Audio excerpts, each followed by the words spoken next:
Con bienestar personal, desafíate a construir un futuro mejor. Muchísimas gracias por venir. Estamos acá para conmemorar el Día Mundial de la Diabetes que pasó el 14 de noviembre.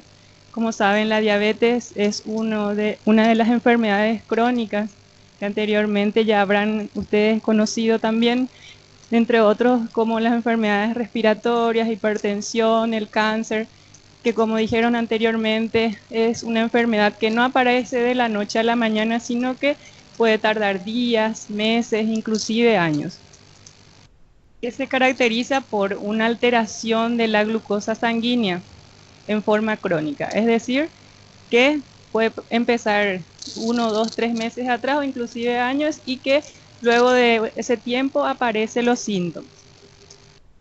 Y puede deberse a dos causas, ya sea por la falta de la producción de la insulina del páncreas o también por la insulinoresistencia de nuestro mismo organismo a la insulina. Puede ser un desequilibrio no solamente de la glicemia, también de proteínas y de los lípidos, es decir, que podemos ya empezar con una alteración de colesterol, triglicéridos, siendo ya el triglicérido elevado un factor predisponente o determinante para la aparición de esta enfermedad. En esta diapositiva vemos los alimentos que son introducidos, son los hidratos de carbono, el azúcar, necesita de una llavecita que es la insulina, la hormona que es producida por el páncreas. Entonces decimos que esta llave le acompaña al azúcar para que pueda atravesar la puerta e ingresar a la célula que es nuestro organismo. Si esto no pasa, entonces el azúcar pasa a la sangre. De esta forma, dentro del organismo, las células se transforman en energía y nosotros podemos respirar, caminar, hacer nuestro trabajo y todo lo que en el día a día estamos haciendo. ¿Cuáles son los criterios para realizar las pruebas de diabetes en aquellos pacientes adultos que son todavía asintomáticos? Ver un poco su índice de masa corporal en aquellos que tienen ya un mayor a 25%, que están en sobrepeso, y otros factores que vamos a ir citando, la inactividad física o el sedentarismo que vamos a definir más adelante, los parientes de primer grado, es decir, mamá, papá, hermano con diabetes, también tienen mayor posibilidades de desarrollar la diabetes. El alto riesgo, nosotros por ser latinos también tenemos un alto riesgo, y aquellas mujeres que durante su embarazo han tenido ya una diabetes gestacional o presentaron hijos con alto peso mayor a 4 kilos. Otros criterios podrían ser la hipertensión o una hipertensión que está en tratamiento, que está controlado, el colesterol bajo, triglicéridos altos mayor a 250, mujeres con síndrome ovario poliquístico son aquellas mujeres que son un poco obesas, tienen la ecografía o múltiples ovarios y se caracteriza por la insulinoresistencia. También otros estudios como la hemoglobina A1C, que es el estudio que saca el promedio de azúcar de 3 meses en nuestros pacientes con diabetes, mayor a 5.7 también nos da un riesgo ya para tener la diabetes. O también otro factor sería una intolerancia de la glucosa, que vamos a hablar más tarde, o una glicemia en ayunas elevada. Otras condiciones serían la insulinoresistencia, por ejemplo, una persona con obesidad severa, o una acantosis nígrica, que es la coloración marrón que algunas personas tienen a nivel alrededor del cuello. Y una historia de enfermedad cardiovascular, ya sea infarto. ¿Cómo hacemos el diagnóstico?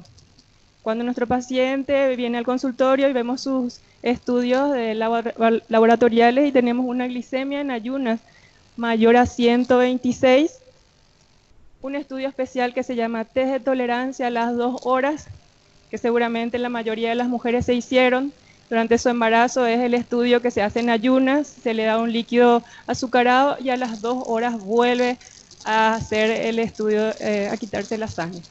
Si es mayor a 200, entonces también es criterio de diabetes, y si la hemoglobina glicada es mayor a 6.5.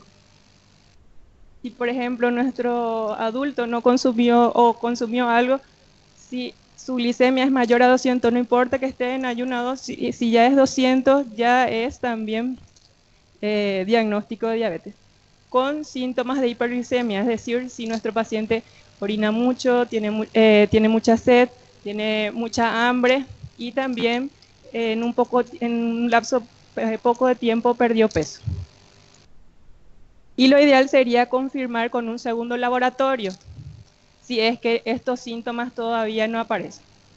Hablamos anteriormente del test de tolerancia oral a la glucosa, que es el test especial que se le hace a las personas que tienen una glicemia alterada en ayuno, es decir, mayor de 100 y menor a 125, todavía no es diabetes. Entonces, ese estudio debería hacerse la persona que tiene esa glicemia alterada, que nos dice si nuestro resultado es menor a 140, es todavía una glucosa normal.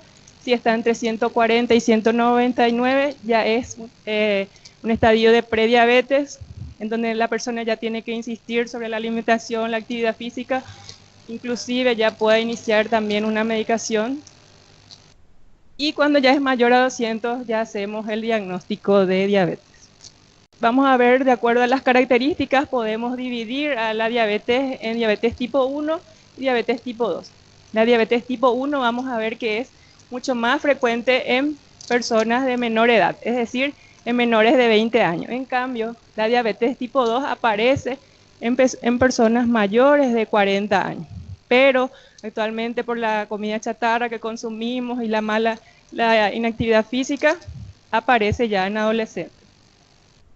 La diabetes tipo 1 se caracteriza por deficiencia absoluta de la insulina. Es decir, el único tratamiento sería inyectarse la insulina. En la diabetes tipo 2 hay deficiencia de la insulina y resistencia de la insulina. En el tipo 1 generalmente puede ser delgado y el tipo 2 generalmente es una persona obesa. En el tipo 1 la descompensación es aguda y en el tipo 2 puede pasar muchísimos años inclusive y luego aparecer. Generalmente el 80% es asintomático y después aparecen esos síntomas que dijimos. Lo ideal sería que por lo menos 1 o 2 veces al año nos hagamos estos controles, más todavía si tenemos esos antecedentes familiares que dijimos anteriormente. Otro tipo de diabetes es la diabetes estacional, es la diabetes fantasma que aparece durante el embarazo y desaparece cuando ya nace el niño. Nosotras las mujeres en la etapa del embarazo tenemos algunas hormonas que aumentan más y algunas ya tienen ese antecedente de las madres y todo eso, y también influye el sobrepeso, la obesidad. Lo ideal sería que aumentemos 10 a 12 kilos y nosotros le damos gusto porque quiere el bebé, aumentamos 20, 25 kilos, ¿verdad? Y lo ideal sería que no aumentemos tanto de peso porque el sobrepeso y la obesidad también influye mucho. La prediabetes entonces sería el estadio previo de la diabetes que actualmente diagnosticamos con el test de tolerancia que hablamos anterior. ¿Y cuáles serían los síntomas? Nuestro paciente va a orinar en forma excesiva, es decir, el azúcar necesita eliminarse del cuerpo y se arrastra por medio de la orina. Nuestro paciente, como orina mucho, también tiene mucha sed. Y tiene un apetito exagerado porque dijimos que anteriormente todo lo que come se va a la sangre y no a nuestro organismo no aprovecha y por eso también pierde peso. Puede presentarse también mareos, cansancios, pero estos síntomas ya aparecen un poco tarde. Entonces, ¿cómo identificamos a la persona con probabilidades de desarrollar esta enfermedad? Vamos a hablar entonces de los factores de riesgo.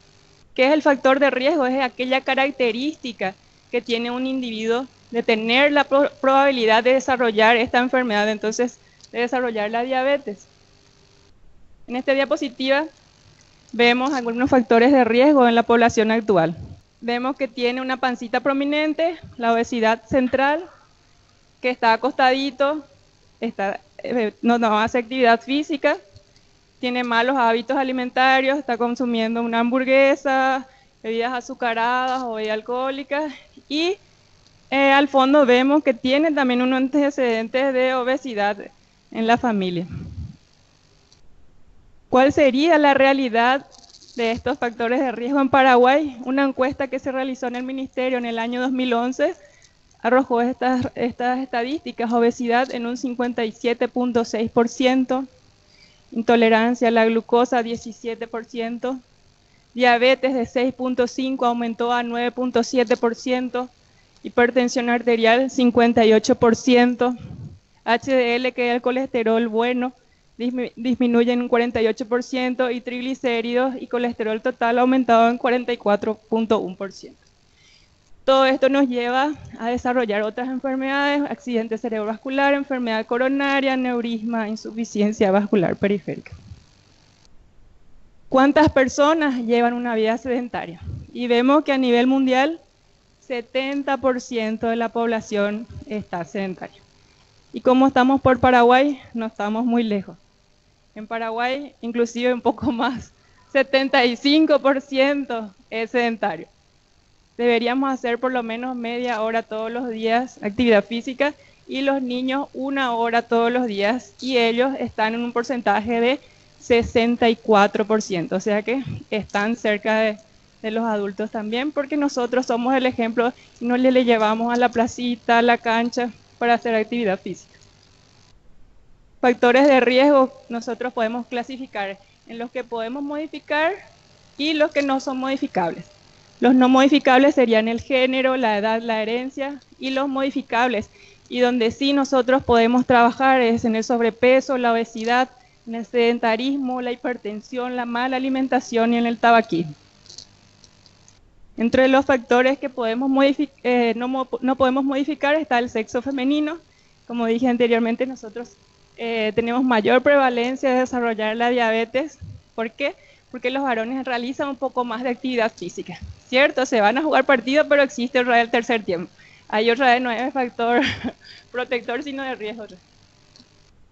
Otro factor de riesgo sería de la edad. A partir de los 40, aumenta un 5% por cada década de poder desarrollar esta enfermedad. Es decir, que cuanto más edad tenemos, más posibilidades de tener o desarrollar la diabetes. Antecedentes familiares: si uno o ambos padres tiene diabetes, entonces tenemos una predisposición de 20% de desarrollar. Pero ¿qué pasa? El 80% hacemos nosotros, con la actividad física y con la alimentación. Es decir, tenemos ya una pistola cargada, pero ¿quién dispara? Somos nosotros. Entre los factores de riesgo no modificables seguimos con el antecedente de diabetes gestacional. Como dijimos anteriormente, si nosotros detectamos en el embarazo, esa persona tiene mayor posibilidades de desarrollar en 10 o 15 años si es que no se cuida. También puede continuar. Sí.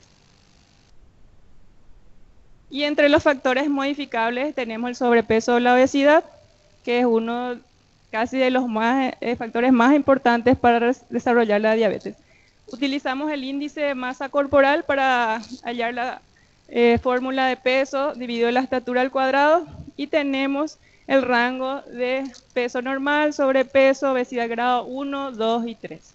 Otro factor de riesgo que podemos modificar es la obesidad central.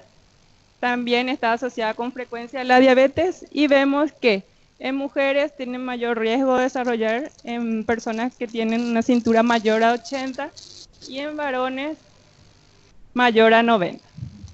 Siempre los varones tienen un poquito más de ventaja. Otro factor de riesgo que podemos modificar es el sedentarismo. ¿Qué es el sedentarismo? Es un estilo de vida de estar sentado, acostado más de 3 horas. Entonces, nosotros podemos irnos al gimnasio, ser activos, pero ser sedentarios otra vez en el trabajo, por ejemplo, si es que no nos movemos y estamos sentados durante 3 tiempos. Por eso es muy importante la pausa activa. Y la hipertensión también es otro factor de riesgo. Vemos que esta asociación de diabetes e hipertensión está con mayor prevalencia cuando aumenta la edad. Ambos están también relacionados con la insulinoresistencia. Otro factor de riesgo modificable sería la mala alimentación. Actualmente consumimos demasiada cantidad de azúcares simples, también grasas saturadas, pocas fibras. Esto nos lleva a la prevalencia de adquirir esta enfermedad en un 60%. Otro factor de riesgo que podíamos modificar, el tabaquismo, puede contribuir a enfermedades cardiovasculares, diabetes. ¿Y qué hacen la diabetes si nosotros ya tenemos diabetes y fumamos? Ayuda a elevar la glicemia y también a dañar los vasos sanguíneos. Entonces, en conclusión, todos estamos en riesgo. ¿Y qué debemos hacer? Conocer los factores de riesgo y así prevenir esta enfermedad y también las otras enfermedades crónicas. Estos serían los objetivos del tratamiento en un paciente ya diagnosticado.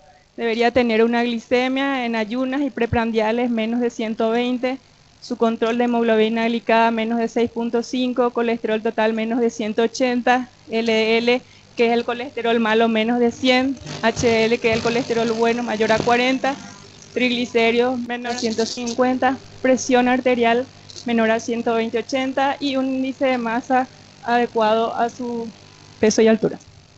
¿Cuáles son las recomendaciones que deberíamos tener para prevenir la diabetes? Seleccionar principalmente los alimentos de origen vegetal.